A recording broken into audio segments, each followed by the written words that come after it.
Welcome to episode 7 of Ask Paul Kirtley.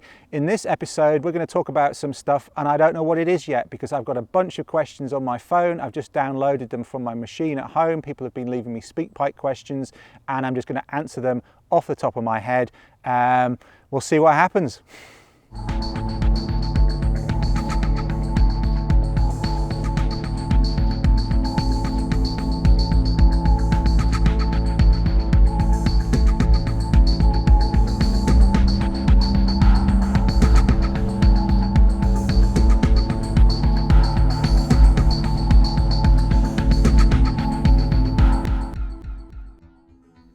So welcome to episode 7 and I'm back in Sussex today. I've been visiting a course which has been run here, an elementary wilderness bushcraft course. I've been visiting the guys on that course and helping them with the shelter building in particular. We've got a good time lapse of that as well. That's one of the reasons I wanted to come down, meet the clients, meet the guys on the course and record that session of them building the shelter, and that was a lot of fun. And I thought I'd take the opportunity to get the camera out and answer some more questions. There's been a lot of questions coming in via SpeakPipe over recent weeks when I've not been in the office. I get them on the back of the website, but they're difficult for me to access while I'm out in the field, while I'm out running courses or leading trips. So I've downloaded all those onto my phone now so I can listen to them out here, and I've got the camera, and so we'll crack through some questions. And if I don't get through them all in this episode, I will get to the rest of them in episode 8. So without further ado, here's the first question.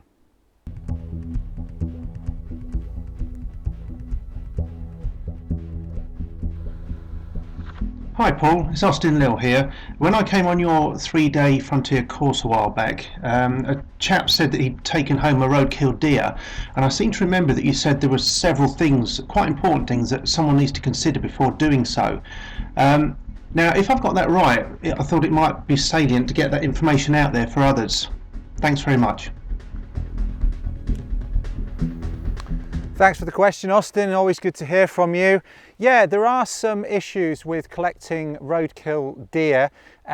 First is you don't know how long it's been there for, and that's the case with any animal that you're going to pick up that you find dead. You don't know how long it's been there for, and just as there are issues with leaving meat out at home for too long, not refrigerated, with bacteria building up, there are those issues with animals when you don't know how long they've been there, particularly if they've been injured and you know the carcass isn't whole. If there's damage to it, bacteria gets in. There's bacteria in certain parts of the animal as well that could be ruptured. You know, stomachs, intestines, those sorts of things are not sterile, and if that's all been mashed together, there's going to be potential issues there before you even start, and you don't know how long it's been there. There's some particular issues with deer as well. Any deer that's shot, that's stalked properly and legally and is put into the food chain, that has a set of stringent tests which have to be done. There are certain aspects of the deer which need to be checked. There are certain glands that need to be checked. The hooves need to be checked for foot and mouth. All of those sorts of things need to be checked. So if it's going to be consumed by somebody and goes into the food chain, those need to be done first. It's tagged before it's sent off to the game dealer. That's standard practice. None of that's going to happen necessarily if it's pulled off the side of the road. Then there are some other specific issues as well. One is a deer needs to be bled within 30 minutes of it having been killed. That clearly happens if it's been shot. The stalker will do that straight away. If it's been injured and it's wandered off at the side of the road, or if it's been killed outright, again, you don't know how long it's been there. Even if it's still warm, you don't know how long. It could have been there for longer than 30 minutes. So there's that issue, that the toxins start to build up, the meat tends to spoil.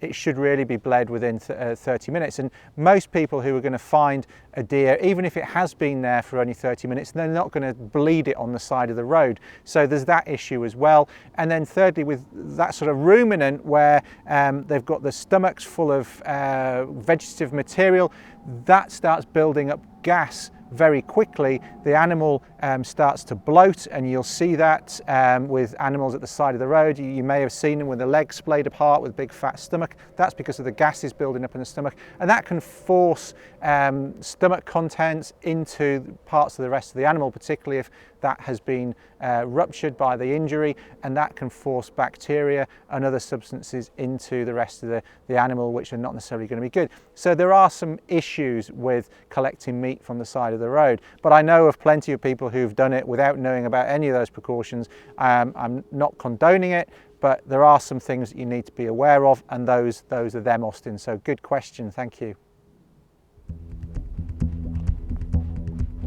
Next question. Hi Paul, Stuart here. I was just wondering, I've pondered this recently whilst out on the trail after a short spell of light rain in the summer, that why have we never seen snails as a food option within a bushcraft environment? Because obviously there must be thousands out there, and they just come out in their droves, especially after as I said, a spell of rain. In fact, I've seen quite a few parked up on the top of fence posts, which is just a very convenient place to go and pick them from. There is quite a bit on the internet about preparation. It does seem a little bit fiddly and long-winded, and you do need quite a bit of water. But I've never seen these spoken about or read about anywhere in any bushcraft blogs or writings anywhere. So I just wonder what your views were on that, and perhaps we ought to get people eating snails. Hi. Yeah, Stuart, I think you've answered your own question there. The issue is one of preparation, it's not one of edibility.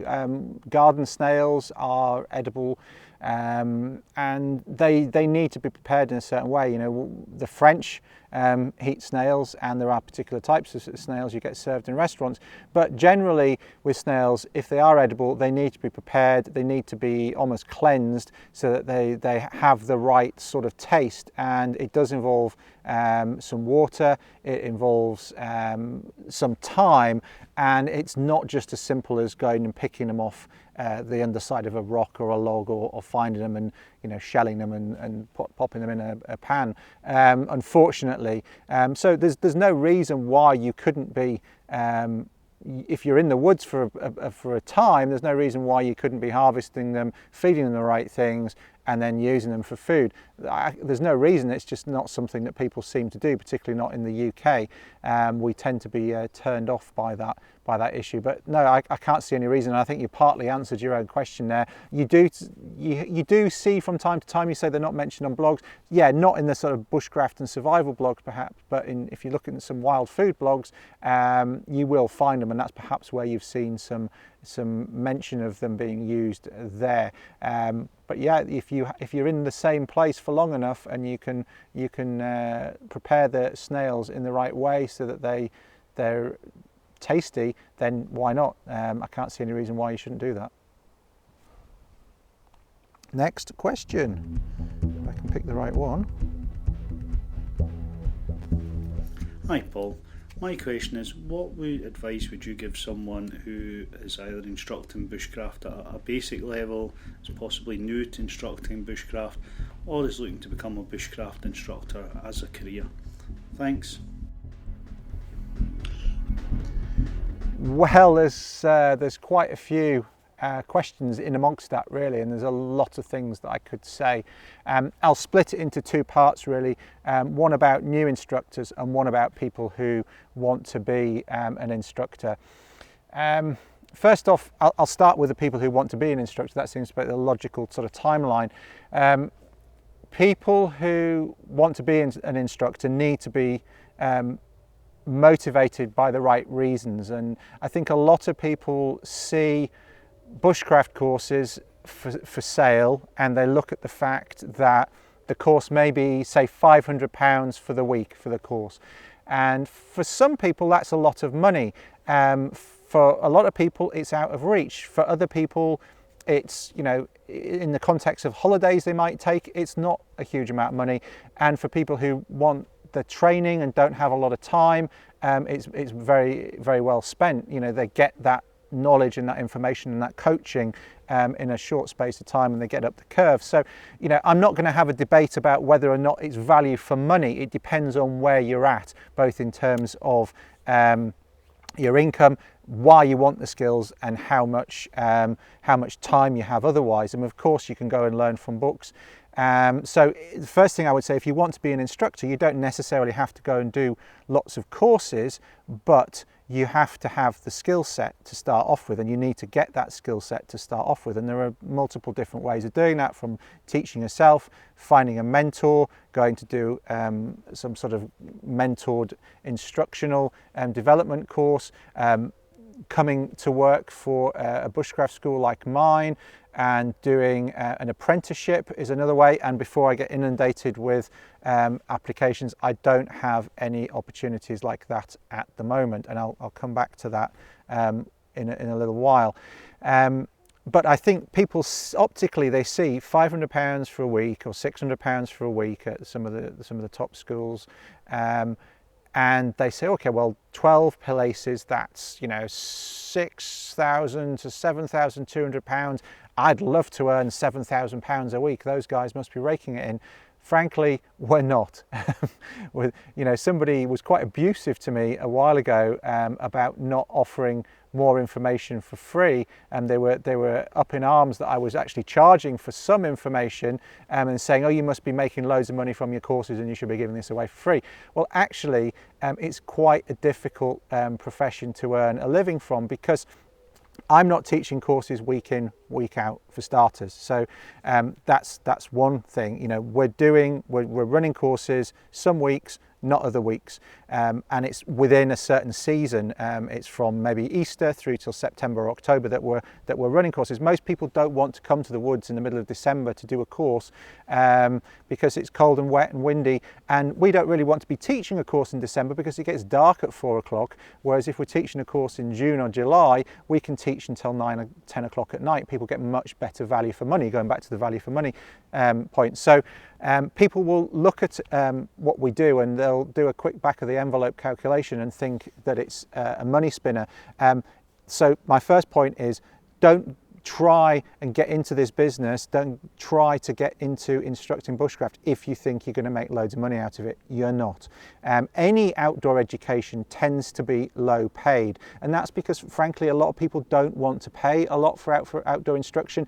Also, for the people who work in outdoor instruction, it's seasonal, and a lot of people do it as a lifestyle choice, and therefore there's a lot of price competition because people just want to be able to pay the bills, and that tends to keep the prices of courses, day rates of freelancers tend to get pushed down for all of those reasons. So life as an outdoor instructor, whether you're a climber or a mountain leader or a mountain bike guide or a canoe instructor or a canoe guide or a bushcraft instructor, you're not going to make yourself particularly rich from doing it, however optically attractive it might look, you know, because I've got to pay assistants. I typically have three assistants on a course, certainly 2.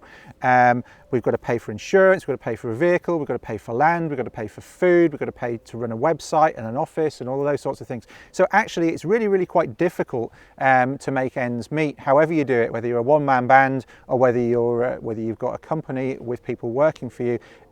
It's not a path to riches. You've got to be in it for the right reasons, and I'm emphasizing this because you really do have to be in it for the right reasons. You have to have a love of the outdoors, you have to have a love of nature, you have to have a love of the skill set, and you have to be competent in the skill set before you start trying to show anybody else.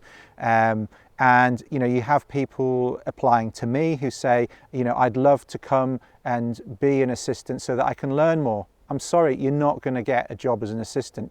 You know, if you want to learn more, pay and come and do a course with me or with somebody else. You know, that's how you're going to learn. Or go and find somebody who can show you. You know, it's not just about paying, but I'm not going to employ somebody to learn. You have to have some interest and have some motivation to go and learn the skills yourself first, I think, before you're going to get an apprenticeship with somebody. And I think an apprenticeship is still a good way to go, because you learn not only about the skills, you layer on top of your skill set what what you already know, you start to layer on high levels of skills, but also you learn about how to teach it. There's a lot of people with a good level of skills, but they don't know anything about teaching. They've got no experience of teaching. They don't know different strategies for teaching people of different levels of either skill or understanding, or people have different learning styles. People have difficulty understanding information one way. You've got to try and find a way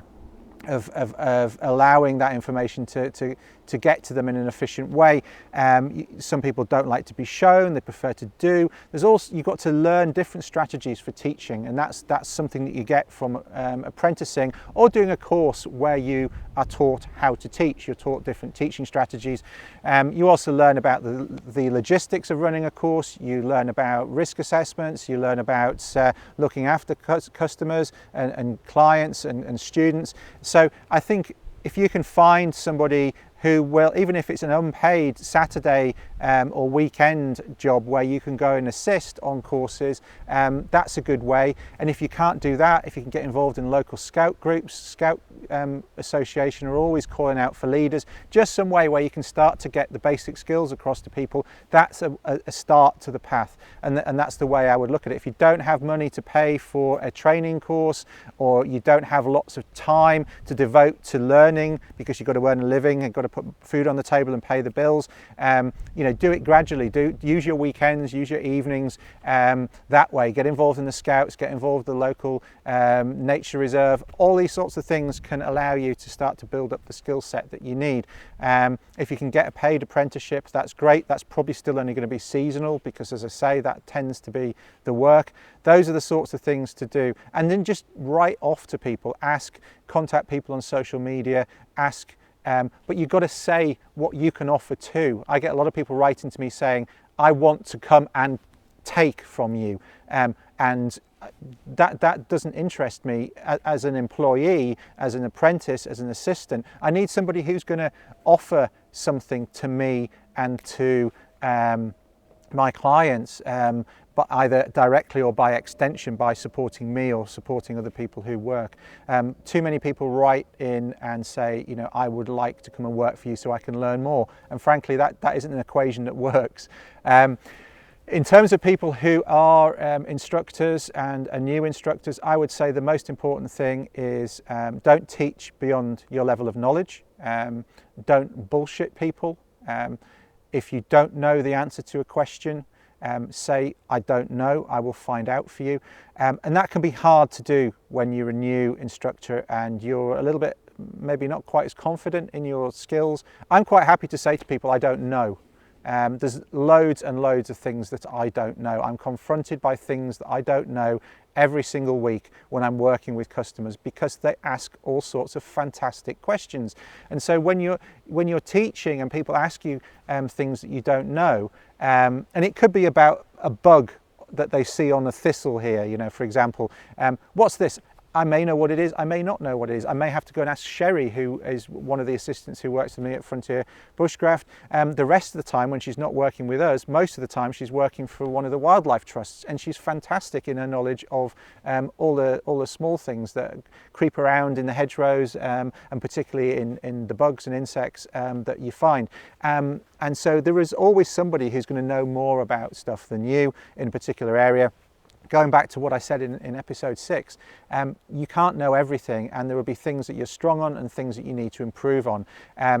And just see it as an opportunity for you to learn something as well. Now, clearly, if you're teaching people the basics, like, if you don't know if you're teaching somebody how to light fire by friction and you can't do it yourself, then that's kind of fraudulent. You kind of need to be able to do that first. But, if somebody says, well, in the Amazon, what might be used? I'm like, okay, well, I don't know. I'll go and find out for you. Or what's this bug? Or I read something on Wikipedia about something. What do you think about that? And I'm like, well, I've never heard of that. I'm going to go and look at it. There's loads of peripheral knowledge that people people will ask you about all the time, that if you just embrace that, you can take it on board and you'll learn a lot more as well.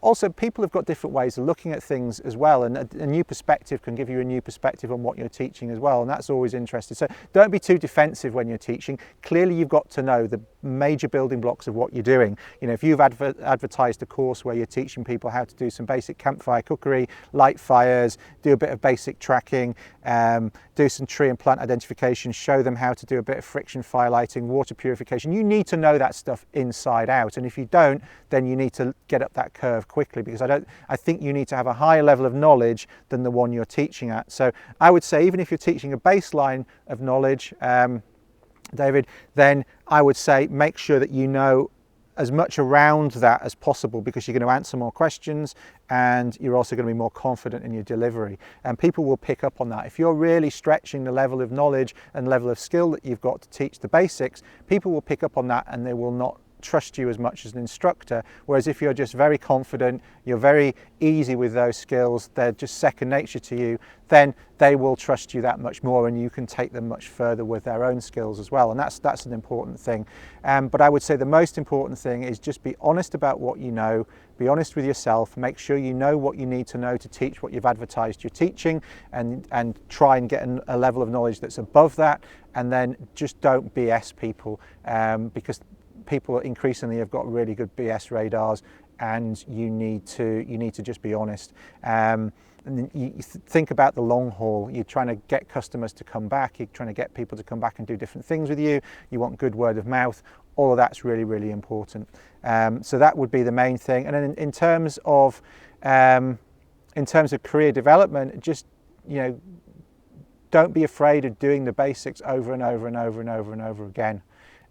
We teach a range of different levels on our courses, from very basic beginners level stuff up to, you know, we do overseas wilderness expeditions and all the skills that go with that. We do a lot of in-depth training on tracking and tree and plant identification and foraging and living off the land and navigation and all those sorts of things. Don't try and do everything at once. You know, our bread and butter is still teaching the basics, and I absolutely have a thrill every time I teach somebody how to do bow drill, or I show somebody how to make cordage for the first time and they love the simple aesthetic of making cordage from plant fibres, or they start to make really good feather sticks, or whatever it is. Just take a joy in getting people up the curve with the basics. You know, I love teaching people how to make really good pancakes out in the field with completely dried ingredients, you know, but you can turn out really good food in difficult circumstances, with good fire management, good firewood selection, knowledge of cooking, and cooking times over a fire. That's fairly basic, you know, it's baseline. We all need to eat every day, but if you can turn out a great meal on a fire in difficult circumstances, that's a great thing for any instructor to be able to do. I think anybody who says that they're an outdoors person and they're not very good at cooking outdoors, you've got to kind of question that, because it's a basic thing that we need to be able to do every day. It's a bit like somebody saying, I'm not very good at breathing. You know, you kind of need to be able to do it every single day. So work on those baseline skills and don't get frustrated with teaching the same stuff over and over again. We all have to do it, and just take a joy in it.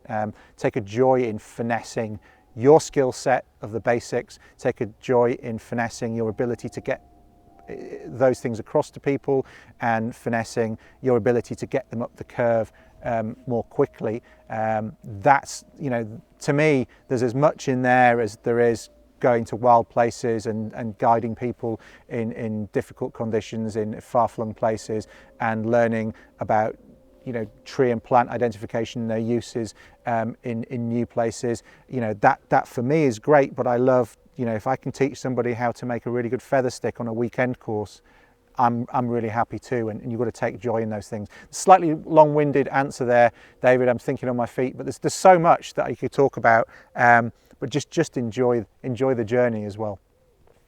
Next question, if my phone hasn't died. They're all on here. Right.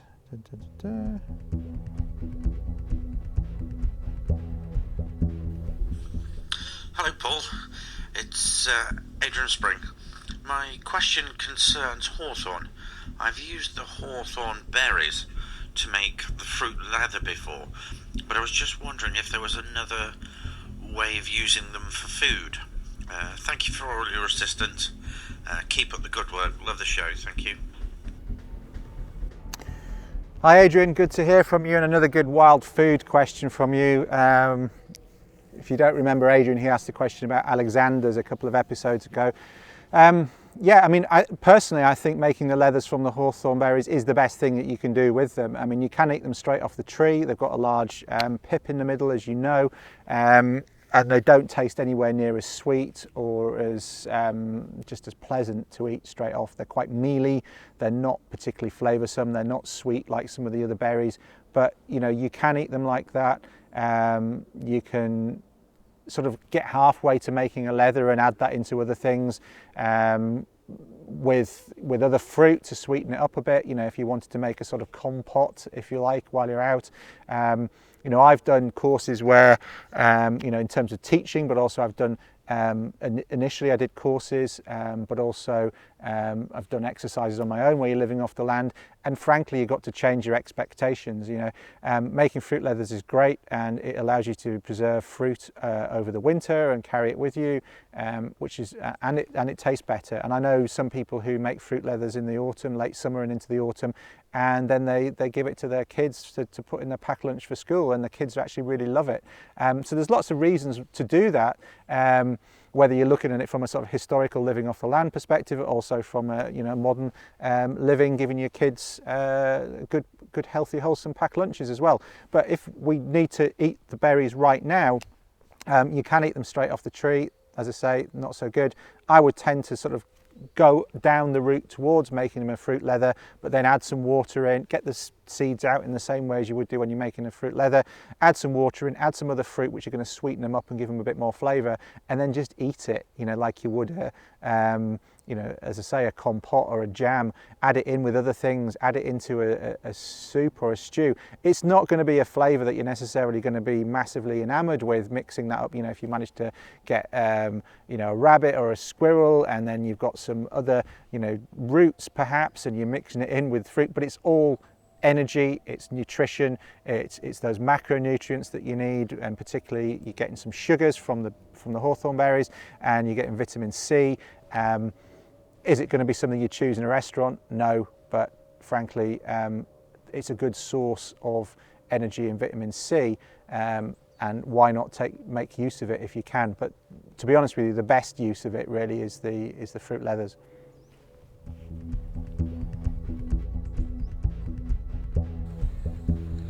Hi Paul, it's Tom.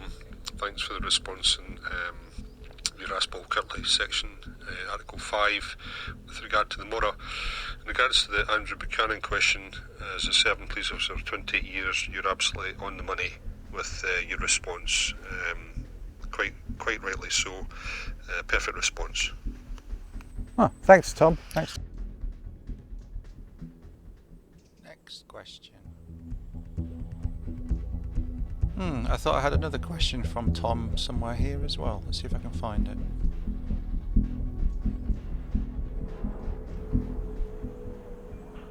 Hi Paul, it's Tom from Fife. My 3-year-old son's bought me a Silva compass with a mirror. I'm just wondering, obviously apart from the fundamental thing of using it as a reflector or as a signalling, how I actually use the mirror itself with the compass housing. Many thanks, and many thanks for all the podcasts. Take care. Okay, thanks Tom, thanks for the compliment about the Moras, and the confirmation that what I said was on the money. Thanks for that, much appreciated. Thanks also for the question. I will do my best to answer that regarding the mirror in this format. Clearly the best way for me to show you would be to show you in person, or to make a video, and I'll put it on my list of videos to make at some point of how to use that mirror for sighting. But the idea really is for it to improve the accuracy of your bearings, both in terms of sighting, using the compass to sight and take a bearing, but also in terms of taking a bearing from your map and translating that into looking at something on the landscape, and making sure you're very accurate. And so if you think about the compass, it has a lid and it has a mirror on the inside of the lid. Now if you lift that lid up to about 45 degrees above the face of the compass, and you look at it with the mirror facing towards you, but also, like as I say, facing at 45 degrees down towards the top, you should be able to see the dial of the compass and the needle of the compass in the mirror. And that's the first thing. And then there's a line down the middle of that, and if you line the line that is on the compass mirror up with the center of the compass dial where the needle spins around, then you know you're not holding it at a slant, you know you're holding it horizontally. Now that's one thing. Now if you hold it up then, and you can sight with that compass in two ways. One is you can look just across the top of the bezel and where the needle is, and there's a little aperture underneath. You can look through that, and it's like a little gun sight. You can sight on something in the distance, or on the end of the lid, and it's often part of the clip on different compass models. The clip for the lid also has a little notch that looks like a gun sight, and it has a luminous spot in it as well, and there may be a luminous spot in the aperture lower down. That helps you use it in low light, and again you can use that so you know that you're not holding it at a funny angle. You're holding it, you've got the line and the mirror lined up with your compass, and then you use the sight to get a more accurate sighting, and that's how you use that mirror. It's to allow you to have more accuracy with your sighting when you're looking and using bearings. So have a play with it, that's what it's used for. I also find it useful as a shaving mirror in the mornings. I don't have to take it any other sort of mirror, and also in an emergency it's a useful signalling mirror as well. So I'd recommend anybody to use one of those sorts of compasses. They're absolutely excellent, one of the best compasses you can get, and not massively expensive for what they are either. So good question, Tom. Let me know how you get on with that. Let me know whether that was a good enough explanation for you to be able to do it, or whether I need to make you a video, and everybody else that has the same question at some stage. Cheers, Tom. Thanks. Right, let's see what else we've got. I think we've got a question from question 14. Here we go. Hi, Paul. I'd like to know what all-purpose cordage do you use, prefer, and recommend? For example, as guidelines, like the ones you used in your tarp nuts videos. Thanks. Okay, first thing, as you can see, I don't necessarily know who these questions are from, unless you say your name in the recording. So if you're watching this and you want to leave me a SpeakPipe question, please do leave me the name as well. Think of it like you're leaving me a voicemail and you need me to call back. I know you type your name in and I know you put your email address in. I don't have that here, I just have the message. So please leave me your name. And I think I actually ask you to do that on the website. But either way, anyway, by the by, answer to the question, general purpose cordage, paracord, proper 550 paracord, as opposed to the crappy stuff that you get sold as paracord that isn't paracord. And there's a lot of rubbish on the market sold as paracord. I don't know why they get away with it under trading standards or trade descriptions, but they do. I've bought reels of stuff that's supposedly paracord and doesn't even have any inner kernel to it, doesn't have the strands. So I don't know, proper 550 paracord, proper military paracord, great to have some in your pocket, have some in your pack. That's general purpose. But for tarp guy lines, I tend to, unless it's a big tarp, so a group tarp, I will put paracord on there because it's strong. You can, if you're worried about people tripping over, you can put multicolored, you can put orange or yellow, or you can get all those colors now as well. I don't like the stuff that has the reflective material woven into it. It doesn't slide very nice as a guy line. It has two different kind of levels. It grabs onto itself too much. It's not particularly nice. But colors work fine. I tend to just use green or brown. For big tarps, for smaller tarps, personal tarps, I tend to use a 2mm thick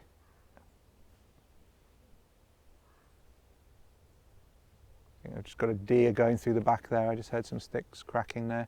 I tend to use a 2mm thick, yeah, there's definitely something moving through the undergrowth back there. I use a 2mm thick utility cord that you can get from many stores, many outdoor stores.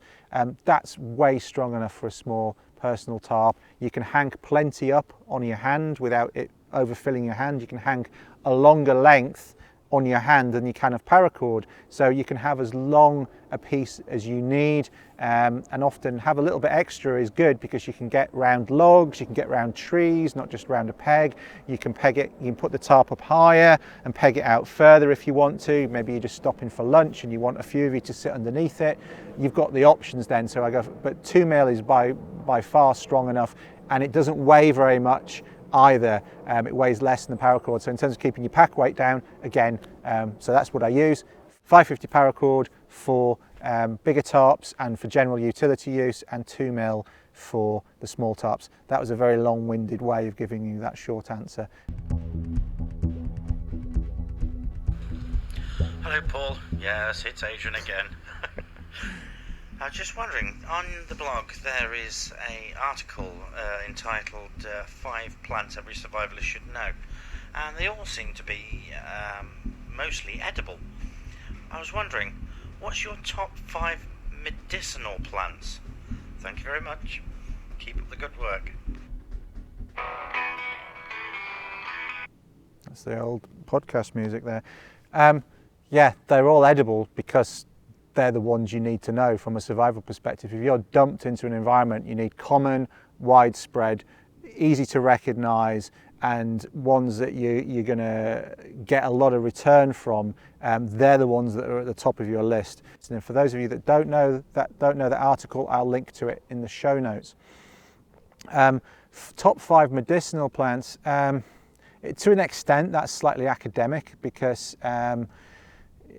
it's highly unlikely anybody in that sort of situation these days would be in a survival situation for long enough where medicinal plants would make a massive difference. But for me, I would say, so if talking about that context, I'm not sure I would. It's very difficult to second guess what exactly the problems people would have. So I would say from that perspective it's difficult to know. But if you look at your broader nutrition, you're going to need to know some sources of vitamin C. I would say, I know that's still nutrition to an extent, but the thing you're going to suffer from initially, I would say, unless it's an injury, the thing that you're going to suffer from, even if you're eating roots and tubers and whatnot, you're going to start to suffer from a lack of vitamin C and scurvy. So I would say tops of your list next in terms of supplements, let's think of it that way, I would say vitamin C sources, and clearly you can get that from berries at certain times of the year, but that's only some times of the year. You need to be looking, pine, for example, Scots pine and other pines are a great source of vitamin C, and you need to be looking for those, and they're common and widespread, so I would say that's a good source of vitamin C. Get to know plants in different areas that are a source of vitamin C. Also, in a survival situation, or even just a situation where you don't have a lot of foodstuffs, you know, even on an expedition you might run out of brew kit. Drinking tepid water gets quite boring quite quickly, so a knowledge of different teas is useful. And one of the ones that I find most useful personally, whatever I'm doing, is mint, because if you've got an upset stomach, you've got a sore stomach, mint is very calming on the stomach. So I would say mint is up there for me as a medicinal herb from that perspective, but also generally as a flavouring. And I am thinking right off the top of my head here, Adrian, I didn't listen to these questions before I came out. I just downloaded them off the back of the website onto my phone. That would be one thing that I would look at. And then you're also going to need some things that are going to deal with cuts, and whether it's from a healing perspective, but also from an antiseptic perspective. So I would look for plants that have antiseptic qualities, and I would look for plants that have healing properties. And there's a few that are useful. So self-heal is a good one from healing perspective in terms of putting into wounds and packing into wounds. Yarrow is another one. I think historically that's a massively important medicinal herb. Achilles is reported to have asked all of his soldiers to have that in their medicinal kits, and certainly dried yarrow put into a wound it's not only a healing aid, but it also helps stop the bleeding. It stings like hell, but it does work very well. It's not one that there's myth around. It works very, very well. So I would say yarrow and mint are at the top of my list of medicinal herbs. You want to look for then herbs that are going to help with ailments such as headaches. I would say, if you think about, again, being in a situation where you're lost, you're hungry, you're not getting enough food. If you drink coffee or tea, you're going to be suffering from lack of caffeine and dehydrated potentially. All of those things are going to contribute to headaches, which can be massively debilitating in terms of making decisions or even just motivating yourself. And I've done survival exercises where I've ended up with a massively thumping headache, and I don't know whether it's down, and I still don't know to this day whether it was down to lack of caffeine, dehydration. Building a shelter all day without sufficient water intake is going to give you a headache. It can be hard to get enough water, clean water, until you've got fire going. So if you're making fire by friction, that's hard. So you're quite likely to end up with a headache at some point if you suddenly thrown into a situation where you're living off the land, or you've got a lot less resources than you need. And so I would say knowing things like, it's not a herb as such, but willow bark has got salicylic acid in it, knowing that meadowsweet has got aspirin in it, salicylic acid again, knowing those things is probably an important step. We're not dealing with major injuries here or long-term ailments, but if we're looking at it from the perspective of suddenly being thrown into a situation, what would I want to know? I would say those things are they're at the top of my list. So as a generic thing, you want to know useful things for teas and things that are going to calm your stomach. You don't want to be vomiting or having upset stomach. You want things for headaches. You want things for bleeding and to promote wound healing and antiseptics. Those are the sort of areas I would be looking at, and there are some very common and widespread things to help you with that. Pine, mint, yarrow, meadowsweet, willow, they'd be all high up on my list. Self-heal as well, I mentioned. So good question, you got me thinking, and I literally answered that off the top of my head. That may turn into an article, and I may adjust, with a bit of thinking, I may adjust my ranking there, but those things are certainly going to be at the top of my list. Thank you. I think that's all the SpeakPipe questions that I have at the moment. Let me just double check, because they do reorder themselves as I play, but that was 17. Yeah, that's all of them. So thank you very much for all those questions. I did get through those SpeakPipe questions in that time. It's ended up being quite long again. Hopefully though, that gives you some insight and knowledge that you were looking for, and those people that maybe didn't ask the questions. I know I get asked a lot about jobs within outdoor education and bushcraft. I know I get asked a lot about navigation. I know I get asked a lot about plants and herbs, and I know I get asked a lot about basic campcraft and kit as well, and so hopefully even the cordage questions are useful to a wide range of people. And do just be careful if you do find a roadkill, deer in particular, do be careful about how you consume it. So thanks for the questions. I will see you on the next episode of Ask Paul Kirtley.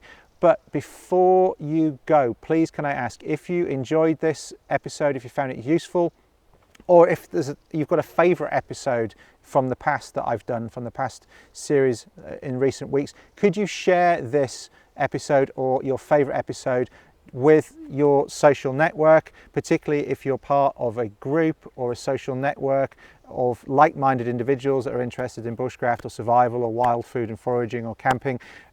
the more people that this information gets out to, the more it leverages this whole format. That was the whole point of me doing this in the first place, rather than answering these questions just with an email to one person and that answer being closed off to everybody else. The idea is to get these out to other people, and frankly it helps me. The more people that see this show, the more people find out about my blog, the more of a community I build there. That's helpful to me as well. There's nothing worse than putting stuff out and it not being seen by people who could benefit from it as well. So that really helps me if you can share it with other people. And also, if you're not following me on Instagram and if you're not following me on Twitter, get on there as well, particularly Instagram. There's loads of good people on Instagram now. I try and share lots of interesting photographs about what I'm doing. It's almost like a micro blog. Get on Instagram. You can lurk for now if you want. You don't have to comment. Just get yourself an Instagram account. Find me. You can find me via my blog, or you can find me by searching on my name on Instagram. Find me, follow me, and have a look at the stuff that I'm putting out there as well. So thanks a lot for your attention. Thanks for the questions again. Keep them coming in. Twitter, Instagram, and SpeakPipe, and email if you want. Use the hashtag askpaulkirtley. Don't leave them buried in comments. I'm not going to find them. Make a post of your own, Instagram or Twitter, or send me an email or leave a SpeakPipe via my website. Thanks a lot and look forward to the next questions. Hi Paul, it's Austin Lill here. No, we've done that one.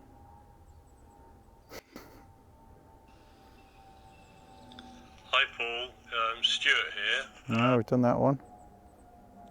The order of these changes every time I listen to them. Hi Paul, I'd like to... No, not that one yet. We'll do that one in a minute. Hi Paul, my question is, what we... Done that one. Hello, Paul. It's Yeah, I've got that one. Next question. Hi Paul, it's Austin Lill here. When I came on your 3-day Frontier...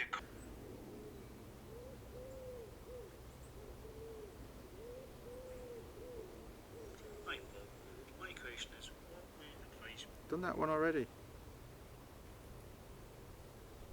hello, Paul. Oh dear. I need a better way of doing this. Hello, Paul. Yes, it's Adrian again.